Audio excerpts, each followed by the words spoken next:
বাংলাদেশের পরিস্থিতির কথা মাথায় রেখে সীমান্ত এলাকায় নজরদারি বাড়াতে 50টি সিসিটিভি ক্যামেরা বসালো ছয়ঘরিয়া গ্রাম পঞ্চায়েত।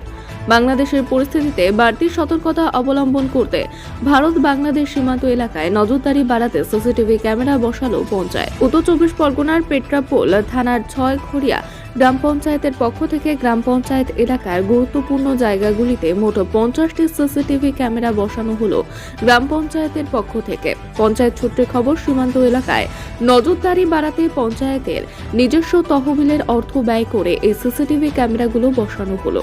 বাংলাদেশের অশান্ত পরিস্থিতি নিয়ে উদ্বিগ্ন সকলে। এমতো পরিস্থিতিতে ভারত বাংলাদেশ সীমান্তে নিরাপত্তা বাড়ানো হয়েছে।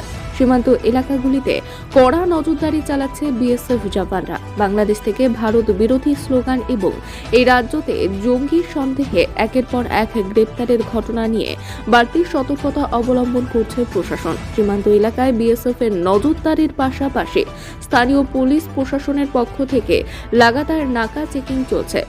বনগাঁ পুলিশ জেলার ছয়ঘরিয়া গ্রাম পঞ্চায়েতের অধিকাংশ অংশই বাংলাদেশ সীমান্ত লাগোয়া। তাই বাংলাদেশের এই অশান্ত পরিস্থিতির সময় যাতে সীমান্ত এলাকা দিয়ে কোনো দুষ্কৃতী বা জঙ্গি ভারতের মূল ভূখণ্ডে প্রবেশ করতে না পারে সেই বিষয় নিয়ে নজরদারি করতে এই সিসিটিভি ক্যামেরা বসানো হয়েছে ছয়ঘরিয়া গ্রাম পঞ্চায়েতের পক্ষ থেকে।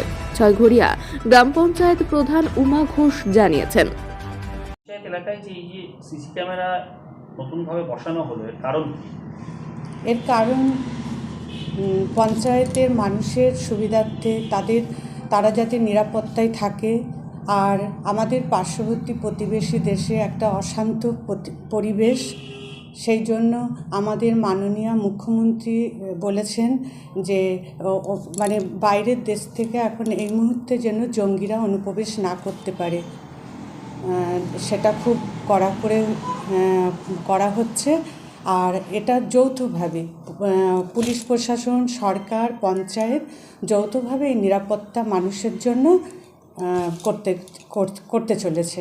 মানে এটা কি জঙ্গি তৎপরতা বাংলাদেশের দিক থেকে যেহেতু এদিকে বাড়া শুরু করেছে সেই কারণেই আপনারা এই ধরনের? হ্যাঁ, এই নিরাপত্তা আগে ছিল না, এখন সবাই একটু ভীত আছে, তার জন্যই এটা আরও বিশেষ করে করা হয়েছে। কতগুলো ক্যামেরা লাগানো হয়েছে? 50টি মতো লাগানো হয়েছে। কোথায় কোথায় লাগিয়েছে? হচ্ছে হরিদাসপুর বাজার, এরকম ইম্পর্টেন্ট জায়গাগুলো। পেট্রাপোলে লাগানো হয়েছে, তারপরে ওই জোড়া মন্দির আছে ওখানে লাগানো হয়েছে। এরকমভাবে যেগুলো খুব মানে জায়গাগুলো, হ্যাঁ, সীমান্তবর্তী এলাকা, ওইগুলোতে এখন আপাতত লাগানো হয়েছে। পরবর্তীতে আরও লাগানোর চেষ্টায় আমরা আছি।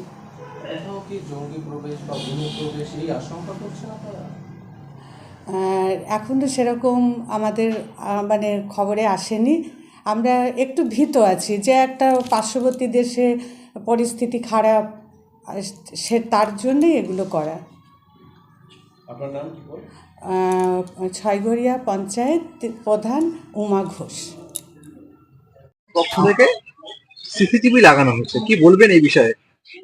সিসিটিভি লাগানো হয়েছে এই জন্য প্রধান সাহেবকে, আমাদের ছয়ঘরিয়া গ্রাম পঞ্চায়েত প্রধান সাহেবকে খুবই ধন্যবাদ জানাই। আর আমাদের পার্শ্ববর্তী দেশ বাংলাদেশ, সেখানে তো এখন খুবই সমস্যা হচ্ছে, সেখান থেকে কোনো সময় ঝামেলা সৃষ্টি হতেই পারে, তার জন্য সিসি ক্যামেরার দরকার ছিল। তাছাড়া আমাদের এখানে একটা ইন্টারন্যাশনাল পোর্ট, এখানে রাস্তায় যানজট, অ্যাক্সিডেন্ট হয়, সেটা সবই কিছু নজরদারির ভিতরে থাকবে সিসি ক্যামেরা দেওয়ার জন্য। আর বাংলাদেশ থেকে জঙ্গি আসার একটা সম্ভাবনা থাকে, সে কিন্তু আমাদের এখানে এত পুলিশ প্রশাসন বিভিন্ন সবকিছু মানে নজরদারির ভিতরে আছে, আমরা অনেকটা সেফ থাকবো। কতটা জরুরি ছিল সিসিটিভি ক্যামেরা? এটা খুবই জরুরি ছিল, এটা অনেক আগে হলেই ভালো হতো, কিন্তু এখন প্রধান সাহেব আমাদের এটা করেছে, তার জন্য ওনাকে সাধুবাদ জানাই। কি নাম আপনার? তহবিনা মণ্ডল। কি বলবেন পঞ্চায়েত থেকে যে সিসিটিভি লাগানো হয়েছে, আপনারা সীমান্তবর্তী এলাকায় কতটা নিরাপদ করছেন? সীমান্তবর্তী এলাকার মানুষ ভীষণভাবে চিন্তিত। বাংলাদেশের যে উদ্ভূত পরিস্থিতি, সেখানকার জেল থেকে ছাড়া পেয়েছে বিভিন্ন নাশকতাকারী জঙ্গি সংগঠনের লোকজন, তো একটা স্বাভাবিকভাবেই সাধারণ মানুষের মধ্যে ভয় ভীতি আছে। তো সিসি ক্যামেরা নজরদারি চলছে, এবং রাত বেরাত যদি কোনো অচেনা লোক, সন্দেহজনক লোক যদি এই রাস্তায় যাতায়াত করে, প্রশাসনের নজরে সেটা থাকবে। মনিটরিং করছেন আমাদের প্রশাসনের তরফ থেকে। অবশ্যই সীমান্তবর্তী এখানে আমাদের পঞ্চায়েত, এবং এখানে পেট্রাপোল পোর্ট এশিয়া মহাদেশের বৃহত্তম পোর্ট, যেখানে অজানা লোক সর্ববই এখানে ঘোরাফেরা করে। তো সেক্ষেত্রে আমাদের নিরাপত্তার, এলাকার মানুষের নিরাপত্তার সাথে প্রশাসনের সাথে যদি এরকম সিসি ক্যামেরার নজরদারি থাকে, তো অবশ্যই করে সেটা সাধারণ মানুষের জন্য যথেষ্ট খুশির খবর। বাংলাদেশের পরিস্থিতির পরে কি এলাকার নিরাপত্তা পুলিশের ভূমিকা কেমন? পুলিশের ভূমিকা, পুলিশ সর্ববই আমাদের যিনি ওসি সাহেব আছেন উৎপল শাহ, তিনি আমাদের সাথে যথেষ্টভাবে আইনের যে কোনো সমস্যায় হলে আমাদের বন্ধুর মতো আমাদের সহযোগিতা করে থাকেন। তো নাকা চেকিং বেড়েছে, সর্ববই বেড়েছে। এখানে জোড়া রাস্তার মোড় থেকে শুরু করে জয়ন্তীপুর বাজার, প্রশাসনিক ভাবে তিনি যথেষ্ট চেষ্টা করছেন তার বিভিন্ন পুলিশ ফোর্স দিয়ে, যে যাতে কোনো রকম ভাবে বিএসএফ এখানে, বিএসএফ তো সাধারণত আমাদের সাথে সেরকম কোনো কমিউনিকেট করে না সাধারণ মানুষের সাথে।